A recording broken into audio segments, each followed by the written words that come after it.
nombre de la editorial Cali Arena les damos la bienvenida.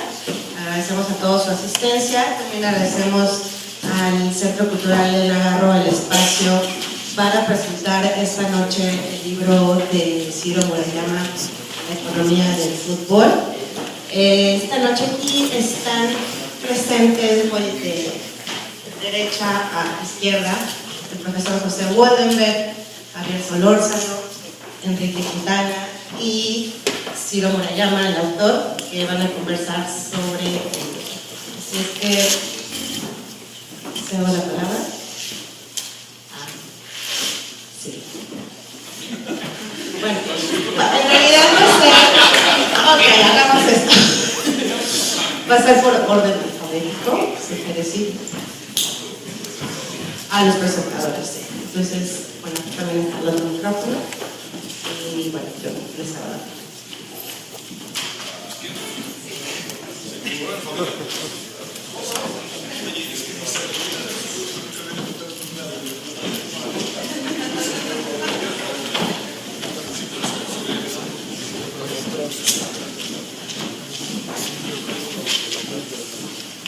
Muy buenas noches. Algunos comentarios. El primero, como futbolero, es que me parece un texto lleno de excelentes individualidades, pero le falta algo de todo. Ahora que sigo bien mucho tiempo, seguramente podrá armar el juego de conjuntos. En realidad es un libro extremadamente denso, se lee muy fácil, pero es de mucho contenido. Quise encontrar solamente algunos puntos muy breves para comentar. Son 11 para ponernos a todo con la alineación. Lo primero y muy relevante que me había sido en el libro es pues que el fútbol es una actividad económica que genera valor y hay que verla de esa manera. De hecho, por ahí aparece la cifra de que la estimación de la consultoría Deloitte es que genera 500,000 millones de dólares al año. El último dato es que la economía mexicana vale 1.2 billones, entonces más o menos es como el 40% de la economía mexicana. El fútbol como actividad económica a nivel mundial. El fútbol genera entretenimiento y el entretenimiento pues, es un productor de valor económico con toda la ley. Un segundo punto, a todos los mexicanos, no a todos, pero al 70% nos gusta el fútbol. Una encuesta que también aparece referida en el texto de Ciro, pues eso da una dimensión de por qué va a ser un éxito el libro, porque estamos metidos en este asunto futbolero 7 de cada 10. En el caso de los hombres, 9 de cada 10, en el caso de las mujeres, el 52%. Es decir, ya es mayoría en el género femenino el gusto por el fútbol. Y se contrasta, por ejemplo, con el 49% total de los aficionados al béis, el 36% de los aficionados al box. Muchos datos aparecen en el libro, por eso decía que está lleno de cifras sumamente denso.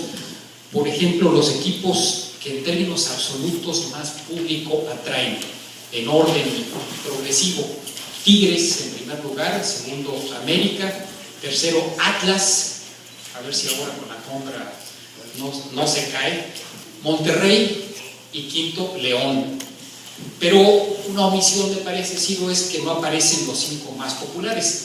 La única referencia que tengo es la encuesta que se hace en Reforma acerca de las aficiones, donde aparece América primero, Chivas segundo, Cruz Azul tercero, Pumas cuarto, Tigres en quinto. No son los que más público atraen a los estadios, pero sí están entre los más populares. Un tercero, el Mundial. El gasto erogado por Brasil es superior para organizar el Mundial a la suma de los 2 mundiales previos juntos, 25.500 millones de dólares. El Mundial, por lo menos como está funcionando ahora, es un modelo de negocio que no es negocio para el país organizador, donde se socializan los costos, porque la mayor parte de estos recursos, 85% son fiscales, son del sector público, y la mayor parte de las ganancias son privadas. En primer lugar la FIFA, en segundo lugar la televisión, como los que se benefician de estos ingresos. Como si tuviéramos en México un FOAPROA cada 4 años. Asimetría de costos, privatización de ganancias. Socialización de costos, privatización de ganancias. El cuarto, un análisis muy interesante que presenta Ciro sobre las ligas de fútbol. La más exitosa en fútbol soccer, la Premier League de Inglaterra, que comercializa directamente los derechos nacionales e internacionales de sus equipos. No lo hacen los equipos, sino la liga. 1.312 millones de euros, 1.700 millones de dólares más o menos, lo que obtiene la liga. Una referencia que no encontré en el texto, que es muy interesante, es aquel documento que hizo Pedro Aspe en el 2006. La Liga de Fútbol le encargó entonces, en una de las múltiples crisis del fútbol mexicano, a Pedro Aspe que preparara un proyecto de reforma y de reestructuración completa de la Liga Mexicana. Y lo que hizo Pedro Aspe fue tomar el modelo de la Liga Premier, de la liga más exitosa del mundo en fútbol. Por ejemplo, separar la operación y comercialización de la primera división y de la selección de fútbol, que sean instancias separadas y diferentes. Regularizar a los clubes. Ahí Aspe sacaba unos datos de los cuales, pese al IFAI no pudo tener sido, que es el porcentaje de jugadores que reciben su salario como salario, que están afiliados al IMSS. En aquel entonces encontró Aspe que era el 77%. 23% de los jugadores estaban sujetos entonces a un régimen de honorarios o de algún otro tipo de contrato. Otra sugerencia interesante es cobrarles más a las televisoras, es decir, que realmente los ingresos por derechos de televisión se convirtieran en ingresos relevantes de los equipos. Pues obviamente con esta última sugerencia, ese proyecto que se quedó en el cajón, como muchos otros, y no total reorganización del fútbol. Un quinto, salarios de los jugadores. Salarios o ingresos. Los dos mejores jugadores del orbe también son los que consiguen más ingresos, Messi y Ronaldo. Sin embargo, la mayor parte de esos ingresos son por comercialización. El mejor pagado en términos de ingresos no es ninguno de los dos. Es el sueco, ¿cómo se llama? Ibrahimovic. Él es el mejor pagado en términos estrictos de su salario, uno de los múltiples cuadritos que pone Ciro. El tema es natural en el mundo deportivo y de los espectáculos, pues el éxito trae consigo los ingresos y la mayor parte de los ingresos provienen de algo diferente a la remuneración directa, a los contratos comerciales principalmente. Sexto comentario, el aumento acelerado de los precios de los futbolistas no solo se debe a que es un trabajo altamente especializado, ser Messi pues no es muy fácil, sino también a la obsesión de los dueños de jalar el mejor talento. Es un modelo de valor de mercado, claro, hay, como en todos los mercados, muchas cosas imperfectas y se tienen obsesiones, como en el caso del Real Madrid, por lo que se han hecho los fichajes, algunos muy exitosos y otros muy costosos y fracasados. Sin embargo, el valor del futbolista, el éxito del futbolista, seguramente determinan mucho sus ingresos presentes y futuros. Con las atajadas de Ochoa aumentó su contratación, su valor, seguramente en varios ceros el día de ayer. La pretensión de crear en el negocio del fútbol un estado de excepción frente a las leyes nacionales, negándole al trabajador la capacidad de decidir en dónde sí y dónde no laborar, es antiguo y vigente. Otra cita muy interesante del texto de Ciro. Sin duda es un caso de negocio excepcional el fútbol en ese sentido, y yo diría que es un poco más general que el mero estatuto laboral de los trabajadores, los jugadores. La propia FIFA es un caso muy curioso donde no sabemos si los equipos primeramente están obligados por el reglamento de FIFA o por la legislación nacional. Frecuentemente entran en contradicción. El único parangón que encuentro pues, es el Vaticano. El Vaticano y la FIFA parecieran ser las dos únicas instancias que tienen este carácter de autoridad transnacional. Un punto adicional, el 8, el trabajo infantil. Quizás el fútbol es uno de las pocas actividades en donde los niños quisieran trabajar con frecuencia. Hay quienes llevan a extremos de virtuosismo este hecho, como el caso del Barcelona, de donde aparecen Messi e Iniesta como dos de los emblemas de lo que es hoy el Barcelona, como parte de ese producto de trabajo infantil. Aquí en México no olvidemos los Pumas, que se dedican también mucho a identificar chavos y que luego revenden y hacen un excelente negocio, por cierto, igual que Barcelona. Un punto 9, las sospechas en el fútbol, otro de los temas que aparece en el libro de Ciro. Y de primera salta la goleada de 6-0 que le propinó Argentina a Perú un 21 de junio de 1978. Si recuerdan, en aquel entonces, tras un arranque fracasado en el Mundial celebrado en su país, Argentina necesitaba ganarle por 4 goles de diferencia a Perú para clasificar. Le ganó por 6. Muy interesante la documentación que hace Ciro de los préstamos que el gobierno de Videla todavía, ¿verdad?, le hizo al gobierno de Bermúdez en Perú, pero bueno, simples coincidencias. Y bueno, el escándalo sin duda vigente de Qatar y la designación de este país como sede del Mundial. El tema de la alteración de los pasaportes, 10ª observación, Ciro presenta ampliamente el caso de Argentina.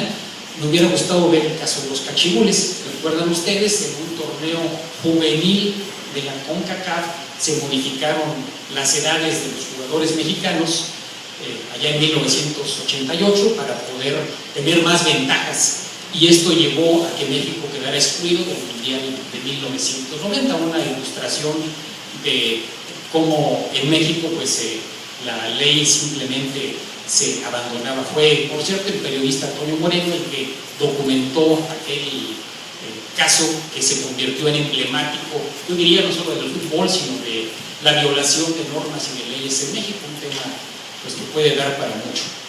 Y un último punto, el 11, que es la necesidad de un Estado fuerte y regulador serio en el caso del fútbol. Es algo relevante, pero también hay un episodio que no hay que perder de vista, 1974, una de las ocasiones en las cuales la Liga Mexicana se dividió virtualmente, había un grupo mayoritario y un grupo minoritario. El conflicto llegó a tal punto que un fin de semana no hubo fútbol.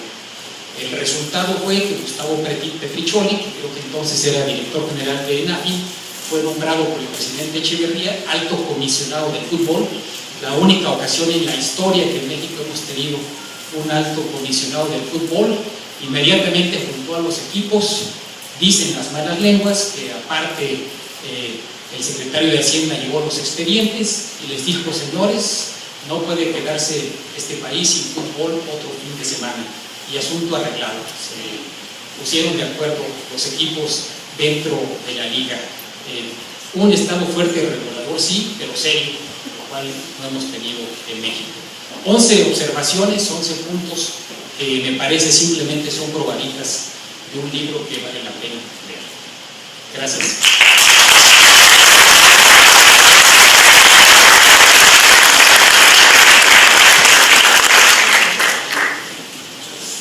Muchas gracias, buenas noches, muchas gracias sí, por la invitación.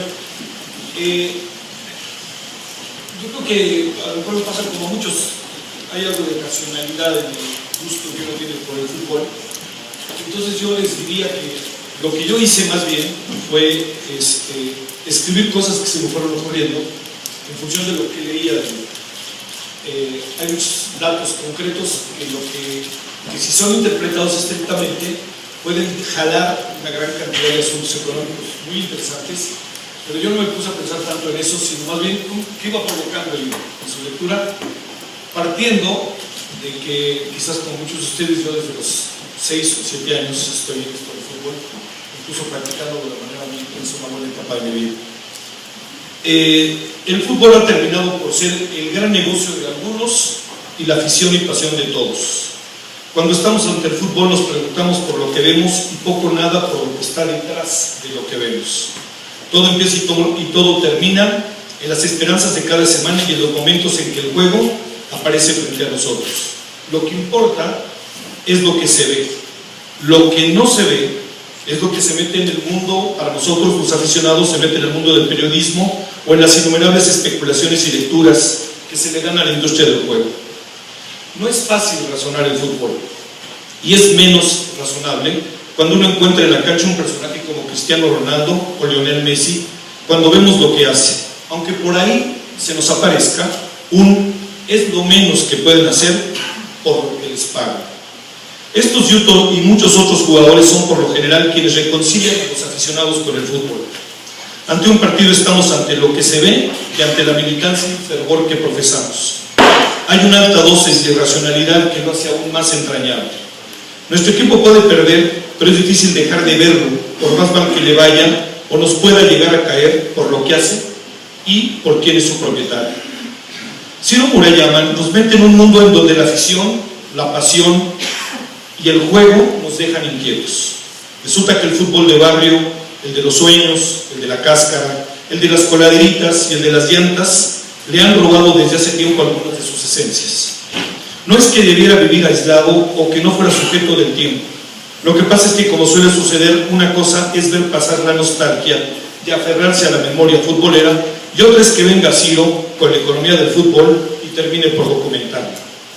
De lo que vale la pena tomar conciencia de vez en vez es que hemos pasado del fútbol de llano, de las ligas en donde se iba la vida cada semana y del llamado amor a la camiseta, a los tiempos de los clubs, de los jugadores a los que se termina pronto su infancia, al mundo en donde de ser el juego una diversión que recuerda el sentido que originalmente tiene, pasamos a una nueva concepción casi industrial de la diversión y la esperanza de los padres de familia de poder ver a sus hijos como cajeros automáticos vestidos de futbolistas. En los tiempos en que el Paco Memo tiene memes jubilosos que lo llevan de la portada del Time, Saving México, a saludar a un niño que Messi no saludó, a parar las reformas en las cámaras, en portar la banda presidencial y en ver a Peña Nieto con su greña, el fútbol nos recuerda su entrañable relación con los aficionados, con el sentido del humor y con el sentido del juego y la fiesta. Cuando esto pasa es cuando los voraces dueños y federativos se nos olvidan, cuando los promotores y los rivales de ocasión que se acercan a los jugadores, como lo describe en una interesantísima novela Javier Galeano, La Cámara Húngara, parecieran menores. Es el tiempo en que nos dejamos de preguntar si los jugadores ganan lo que ganan, cuánto se llevará el entorno y los dueños. Es el tiempo en que la concentración del capital y las cifras abrumadoras en que se sustenta el fútbol se olvidan, pero no se olvidan. La algarabía a veces omnibula y puede llevarnos a ver lo que hay detrás de la FIFA y sus integrantes, que son más que los que tiene la ONU y ante la cual más vale no rebelarse, porque a diferencia de la ONU, la FIFA sí desafilia. La algarabía de un empate para la memoria futbolera como ayer nos lleva a ver y no ver cómo la FIFA hizo y quiso hacer a Qatar y colocarlo en el mapa de la sede mundialista. La algarabía nos da una pausa, pero no se nos olvida cómo el mundo del fútbol tiende a regirse por organizaciones gremiales de futbolistas que, cuando se intentaron de organizar, de instrumentar algo nuevo en este país, terminaron por llevarse a sus dirigentes lo más lejos posible, como le pasó a Carlos Albert, y al beisbolista, no casualmente aquí, segunda base de los Diablos, el Abolón Hernández, cuando se solidarizó con jugadores del rival del equipo de adeveras, que eran los Tigres Capitalinos, cuando él estaba en los Diablos. Ciro Murayama nos lleva una especie de proceso de enseñanza-aprendizaje de la economía y el fútbol que nos hace reales ante la estructura de propiedad del fútbol, pero no nos quita la nostalgia. Ciro es al fin y al cabo un jugador aficionado que no pierde la fe, como muchos de nosotros, en aquello del sentido del origen del juego, del barrio, de la calle y de la fiesta del mundo. No se pierde la nostalgia y el recuerdo de cómo a varios equipos los han tratado mal, y uno puede imaginar los entornos de otros años y sus estructuras de poder y lo lejano que estábamos de la industria económica y el negocio que hoy rige al fútbol. Al Atlante, por ejemplo, lo han traído con espíritu gitano. Igual ha estado en Morelos, que en ESA, que en Ciudad de los Deportes, que en CEU, que en el Azteca, que en Cancún. Ahora que se fue a la división de ascenso, le estaban buscando acomodo en Querétaro, hasta que apareció un grupo que, como quiere la tele abierta, supone que debe tener un equipo de fútbol. Al Necaxa, que después de andar deambulando por fin le consiguieron una casa en Aguascalientes, otra vez tiene nuevo dueño. De ser electricistas, perdón que hablo delante, me siento intimidado en este momento, de ser electricistas los hicieron Atlético Español. Después de algunos años de pasearse por el Azteca, lo hicieron de nuevo Necaxa con el sobrenombre de Rayos, de la mano de Televisa, con quien por un rato lo tuvo en romance. Al final de los 80 y principios de los 90, se metieron a la memoria futbolera colectiva de los pocos necaxistas y también de los que no eran. Los Rayos fueron el equipo que dejaba jugar y jugaba, y además ganaba y sabía comportarse, como aquella tarde gloriosa en que el Santos le ganó la final con un gol en fuera de lugar que lo vio todo el estadio. Hoy Necaxa en la división de ascenso fue de nuevo vendido. Dicen los nuevos dueños que es cosa de un año para el regreso, claro, siempre y cuando no les dé por venderlo de nuevo. Lo que suponemos ya no causaría sorpresa en José Woldenberg, Juan Villoro y en los que andan por ahí con la playera del Chatito Ortiz, Jorge Morelos, Dante Juárez y los muchos otros. La nostalgia llega hasta las Chivas y su apuesta y su supuesta modernidad. De ser el campeonísimo pasó a ser el OmniLife. Le apareció la podóloga, le aparecieron las promesas y a ser testigo de cómo cada 15 días nomás no llena el estadio, como también le pasó a la América en el 2013, como lo documenta CIR. La televisión se convirtió en la salvación y por ello se hizo dueña de equipos y del control del juego, hasta que en estos años llegaron nuevos dueños del mismo peso. Todo cambió y hasta el Zacatepec, aquel que hacía sufrir entre la leyenda y el pasto mojado, se quedó metido en líos interminables. Ahora lo llaman Zacatepec 1948 por una sencilla razón. La única manera de bautizarlo era poniéndole ese nombre, porque había 10 dueños de la marca en el estado de Morelos.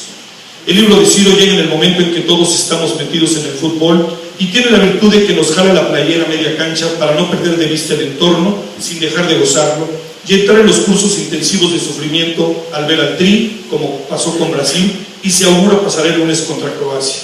Es libro de escuela, de aficionados que les guste sufrir y pensar solo a veces en el fútbol, porque hay que gozarlo, y es sobre todo el reconocimiento de una estructura que sustente este fútbol nuestro. Gracias.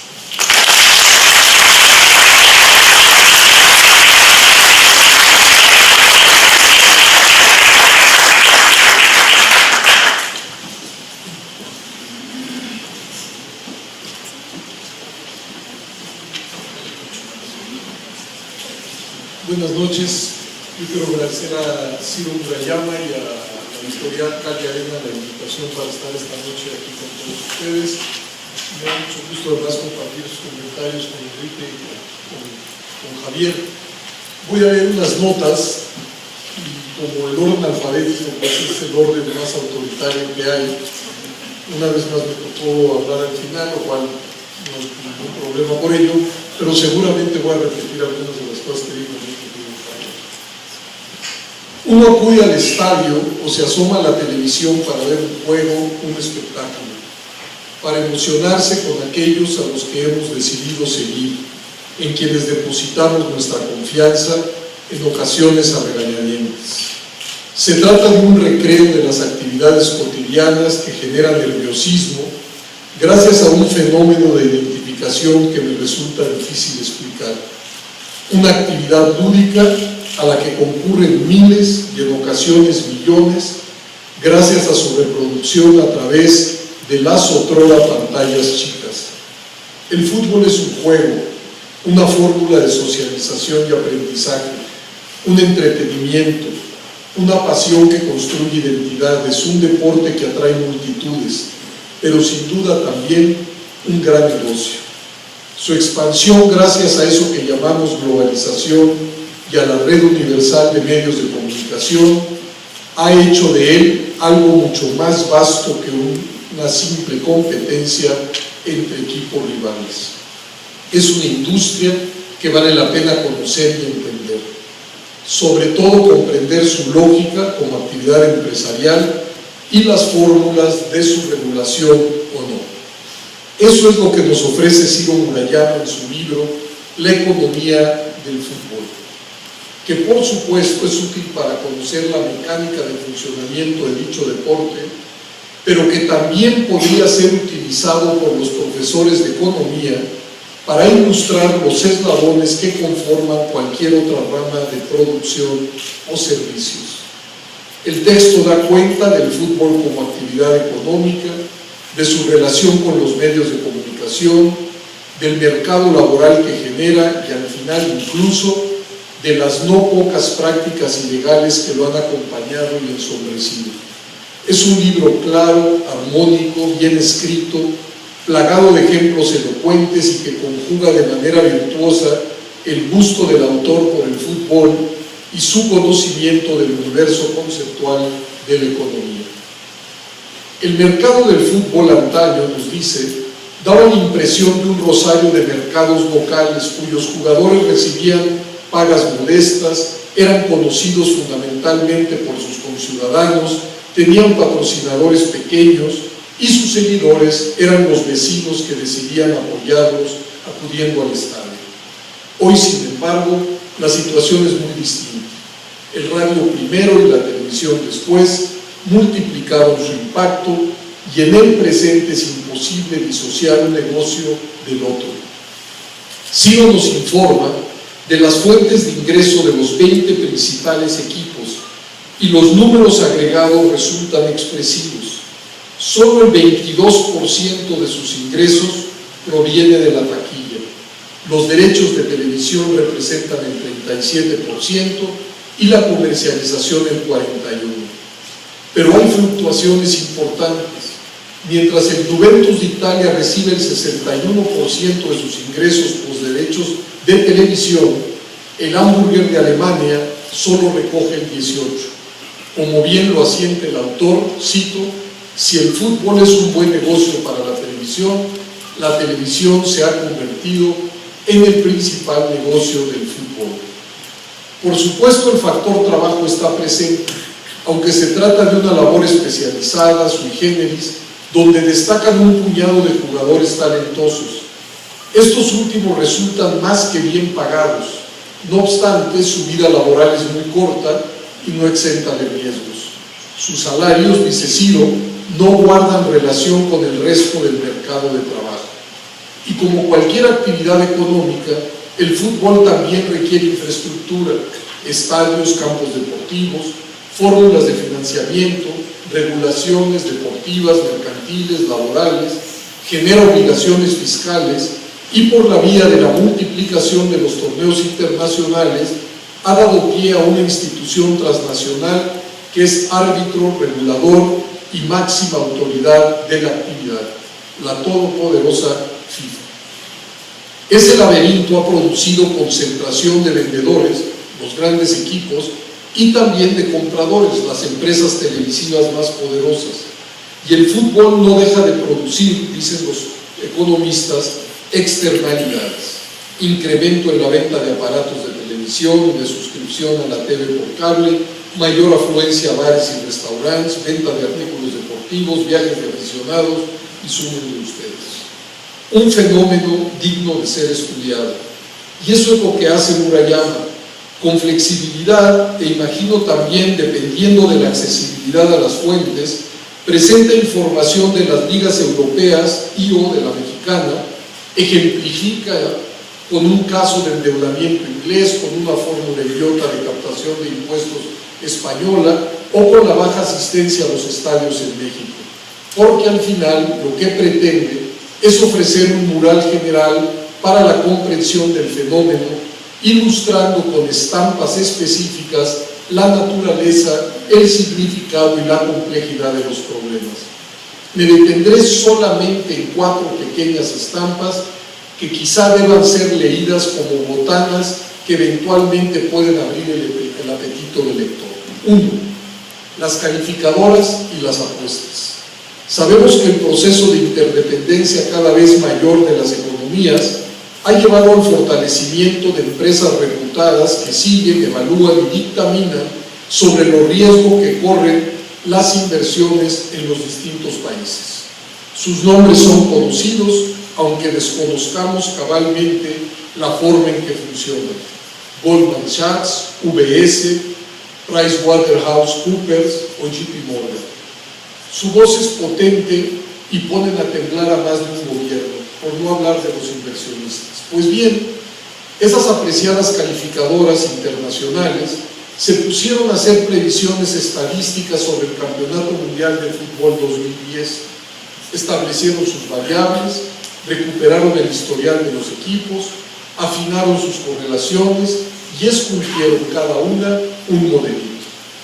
Goldman Sachs, UBS y Pricewaterhouse dieron como favorito a Brasil y JP Morgan a Inglaterra.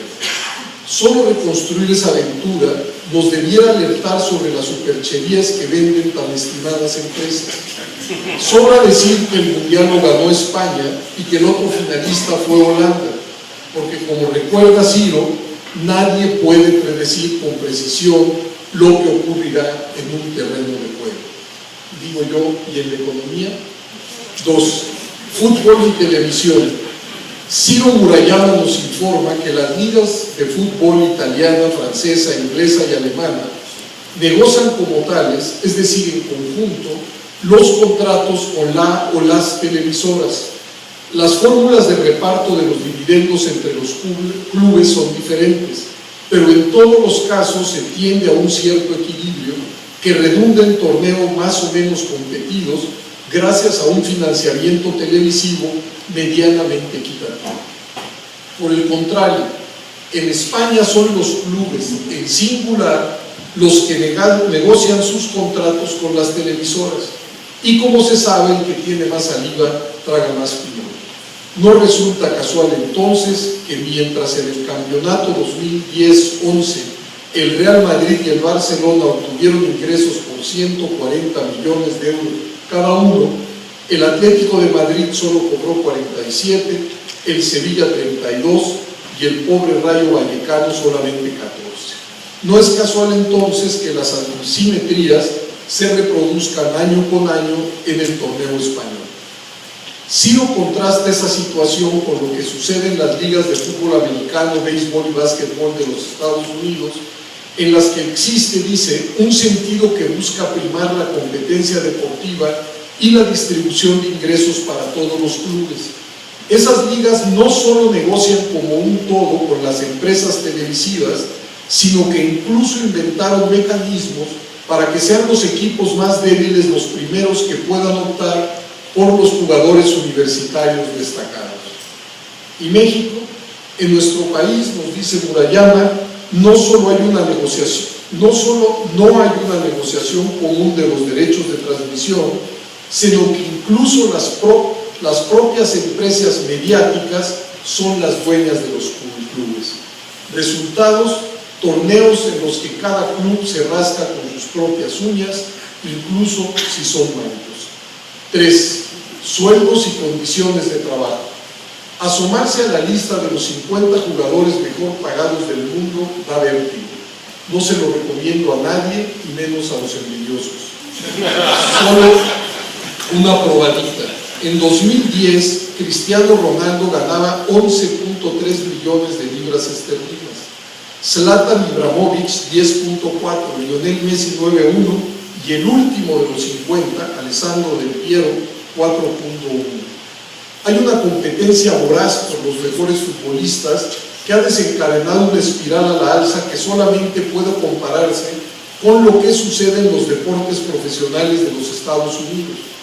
El mercado de piernas es tan poderoso y rentable que en los últimos años, nos informa Ciro, se ha producido un fenómeno novedoso: los fondos de inversión de futbolistas. Sus cartas ya no pertenecen a un determinado equipo, sino a sociedades de inversores que los manejan como preciosas mercancías. En contraposición, en nuestro país, no existe una agrupación de los futbolistas que les permita negociar de manera colegiada sus condiciones de trabajo con los dueños de los equipos. A diferencia de lo que sucede, por ejemplo, en España o Italia, donde existen sindicatos, en nuestro país el intento por formarlo no solo fue descabezado, sino que sus promotores fueron despedidos. Y ello a pesar de que la Ley Federal del Trabajo desde 1970 contiene un capítulo sobre el deporte profesional en el que se reconoce a los jugadores como trabajadores con derechos. El consuelo del tonto: no es la única actividad en la que la ley es papel mojado. 4. La excepción Ferguson. El libro contiene también un capítulo sobre el mercado de entrenadores. Hay una espectacular movilidad entre ellos que sin duda está marcado por las redituables ganancias que arroja cada transferencia. Se trata de un empleo rentable pero volátil, incierto, con alta rotación. Pues bien, en ese contexto, Ciro hace un sentido homenaje a quien fuera entrenador del Manchester United, Sir Alex Ferguson. Transcribo solo algunos de esos párrafos para invitarlos a leerlos. Ferguson fue entrenador del mismo equipo 26 años. Ganó 2 títulos de la Champions, 2 Supercopas de Europa, una Copa Intercontinental, un Mundial de Clubes, 13 ligas inglesas, 4 copas escocesas y una Copa de Liga Escocesa. Creo que me salté algo más. Originario del barrio obrero de Glasgow, encontró un empleo, escribe con nostalgia Murayama, como los que eran frecuentes en las viejas industrias de la Edad Dorada del capitalismo estable, con remuneraciones adecuadas y en ascenso. Estaba ahí antes de que existiera la hoy célebre competición Premier, antes de la televisión digital y de la transmisión al mundo entero de los partidos de la liga inglesa. Estaba ahí en la época de la crisis del fútbol británico marcada por la violencia de los hooligans, y de todo ello salió airoso, adaptándose y adaptando a su equipo. Entendió la globalización y trató de conducirla a sus intereses antes de zambullirse a ella sin rumbo. Incorporó a jugadores provenientes de una docena de países. Por cierto, que una de las reglas infranqueables de Sir Alex para todo jugador que llegara al Manchester United era el dominio del idioma inglés, una política básica de integración laboral, dice Ciro. Pero el hecho de mirar a jugadores más allá de las islas británicas no implicó el descuido de la cantera. Sindicalista, laborista, hombre de trabajo, dice Ciro, construyó con perseverancia, honestidad y con frecuencia con el mal carácter de un obrero la grandeza del actual fútbol inglés. En fin, si usted está interesado en acercarse también a los fenómenos anómalos o ilegales del fútbol, Murayama ofrece un último capítulo sobre goleadas sospechosas, compraventa de votos en la FIFA, alteración de pasaportes, evasión de impuestos y otras lindezas que acompañan al fútbol como sucede en otras actividades económicas. Un libro para observar los cimientos que sostienen a los encuentros que nos emocionan y desesperan, a los campeonatos que seguimos con ilusión o desaliento, y a los equipos y jugadores que aplaudimos y o silbamos. Muchas gracias.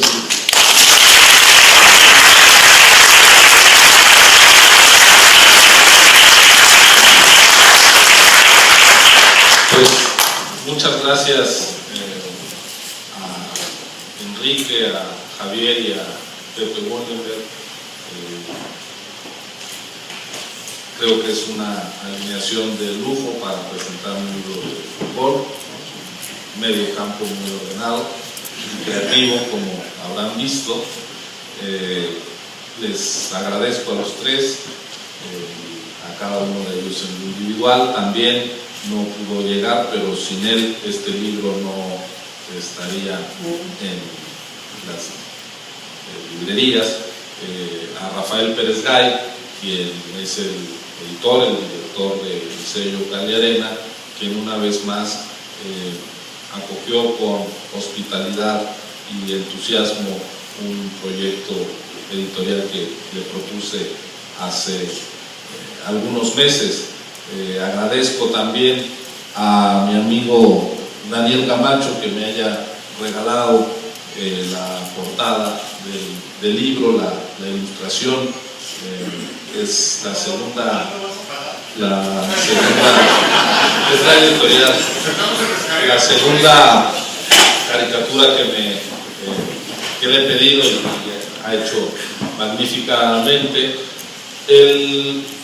Uno se acerca al fútbol para disfrutar, empieza disfrutando las primeras veces que le da una patada a una pelota, que con el paso del tiempo se vuelve un balón, y la magia que hoy vemos en la televisión con las grandes jugadas, con las paradas de Ochoa, o los remates de Boe, pues uno las vive, esa emoción en carne propia, en la calle, en el patio de la escuela, marcando un gol en una coladerita, a veces en la ventana del vecino. Y pues esos recuerdos son parte de, creo, los momentos más placenteros que uno tiene. El fútbol es disfrutar, a veces es sufrir. Quien no cargue en sus hombros con el bochorno de un oso en un campo de juego, dársela a un contrario en una semifinal. Aquí hay algunos amigos que me lo siguen recriminando, o fallar un gol hecho.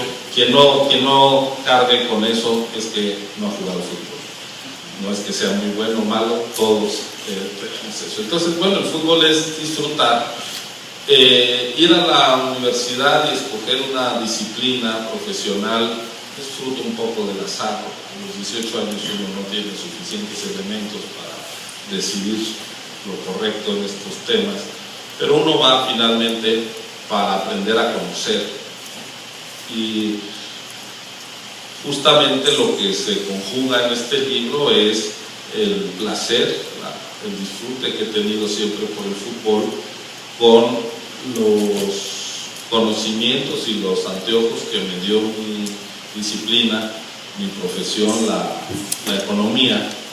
Y cuando dejé de jugar y le dediqué más tiempo al fútbol como espectador y como lector, pues de manera natural se fue construyendo este texto que tiene básicamente 4 grandes apartados. El primero, entender al fútbol como una industria, como una rama más de la actividad económica, que lo es y es tan pujante no por la globalización en sí y por la multiplicación que los medios permiten de este servicio de entretenimiento, sino por la afición que hay.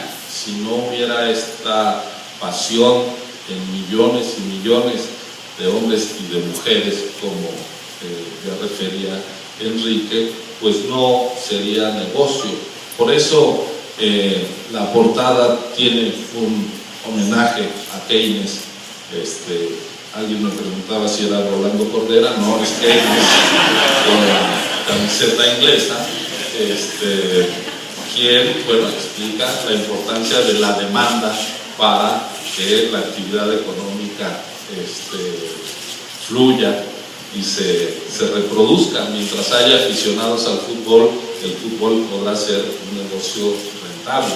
El problema de una industria es cuando es su producto sustituido por otro, cuando pierde consumidores. No es el caso del fútbol, y esa es la primera parte.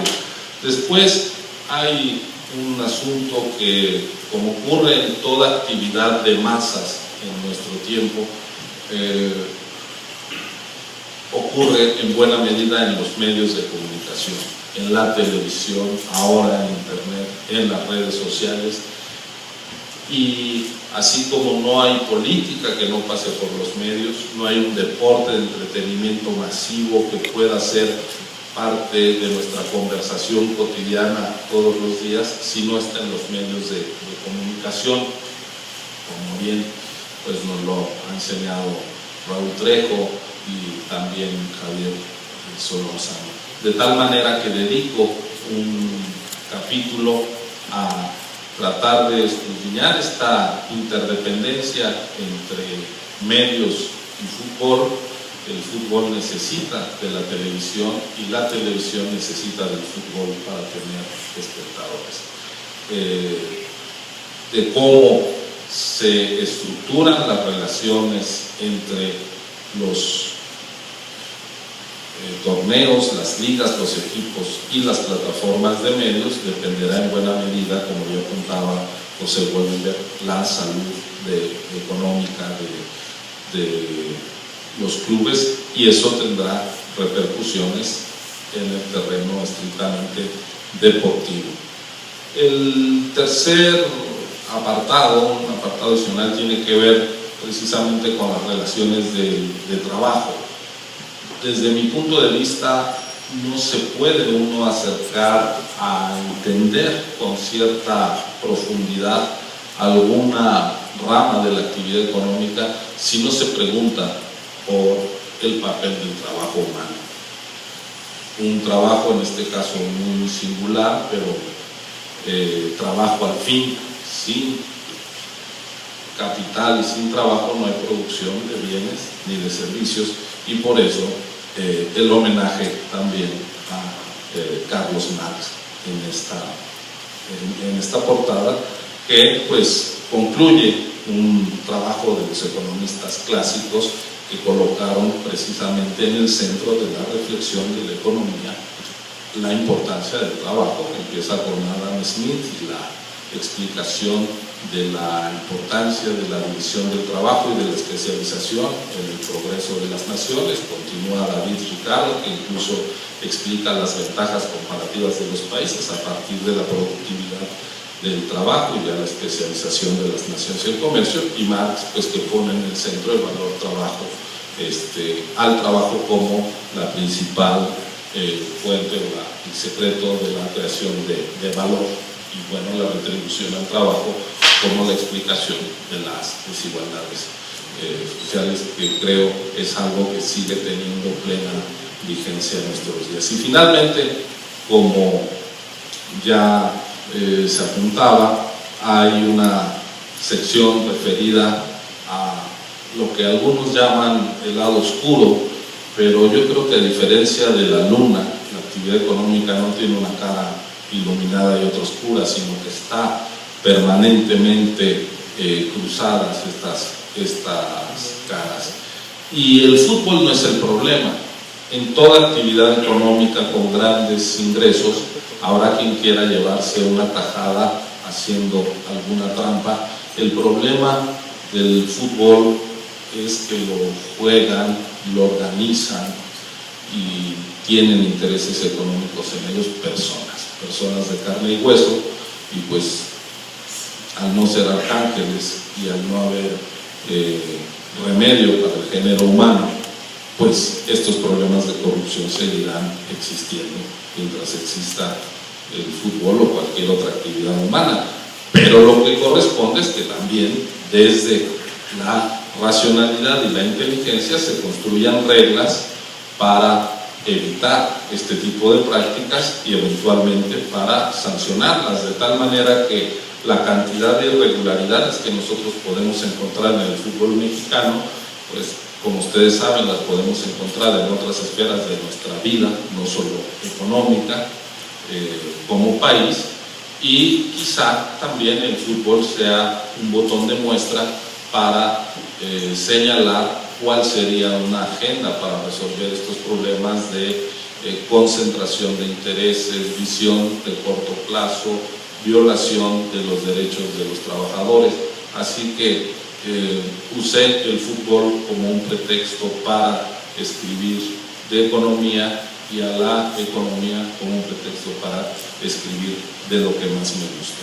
El libro, entonces, para mí fue muy grata su preparación, pero me falta un agradecimiento, y es a quien soportó este trabajo, que no solo le toca verme los domingos con resistencia a salir a eventos sociales por estar viendo partidos, como me dice, incluso de la tercera vez regional tienes que ver el partido, o de aguantar que con mayor disciplina que un abuelo miembro del Opus Dei, yo los domingos a las 12 cuando juegan los Pumas me vaya religiosamente a CEU, sino que además se nos fue llenando la casa de periódicos y reportes de noticias deportivas que por supuesto siempre me decían, ya las puedo tirar, y pues yo me resistía. Entonces, pues a Marta le agradezco